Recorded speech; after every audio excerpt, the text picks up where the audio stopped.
როგორ გავხდეთ FPV დრონის პილოტი? რამოდენიმე კითხვა შემოვიდა და მინდა რომ ერთიანად გიპასუხოთ. მინდა მადლობა მოგიხადოთ ყველა იმ გაზიარებისათვის და ლაიქებისთვის, რაც წინა ვიდეოებს მოხდა. აღნიშნული აქტივობა ჩვენ გვეხმარება ამ სფეროს უფრო განვითარებაში. FPV დრონის პილოტირების შესწავლა იწყება სიმულატორით. სიმულატორის საშუალებას გაძლევთ, რომ უსაფრთხოდ იფრინოთ, ნახოთ თუ რა პრინციპებით დაფრინავს აღნიშნული ტექნოლოგია და საერთოდ მოგწონთ თუ არა მისი ფრენა.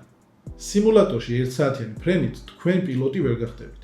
დაახლოებით 10-15 საათი გჭირდებათ, რომ ნორმალურად ფრენა შეძლოთ სიმულატორში. წლები პილოტირების მიუხედავად გამოცდილი პილოტებიც კვალიფიკაციას სწორედ სიმულატორში იმაღლებენ.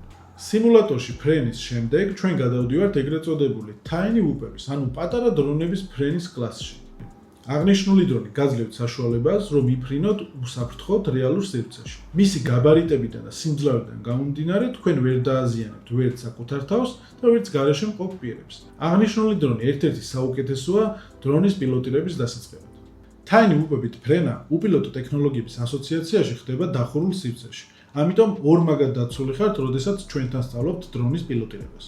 შემდგომ, როდესაც tiny whoop-ებით ფრენა თქვენთვის ძალიან მარტივი იქნება, გადავალთ სრულფასოვან 5 ინჩიანი დრონებით ფრენაზე. სრულყოფილი 5 ინჩიანი დრონის ფრენისას არის ძალიან დიდი ემოციები, იმიტომ რომ თქვენ სამყარო ჯერ იმ კუთხით, რა კუთხითაც ეს დრონი დაგანახებთ, არ გინახავთ და იქნება ძალიან დიდი ემოციები. დიდ ემოციებთან ერთად უნდა გქონდეთ ძალიან დიდი პასუხისმგებლობა. იმიტომ რომ აღნიშნული დრონი არის ძალიან სწრაფი და ძალიან მარტივად შეუძლია ვინმე ან რამე დააზიანოს.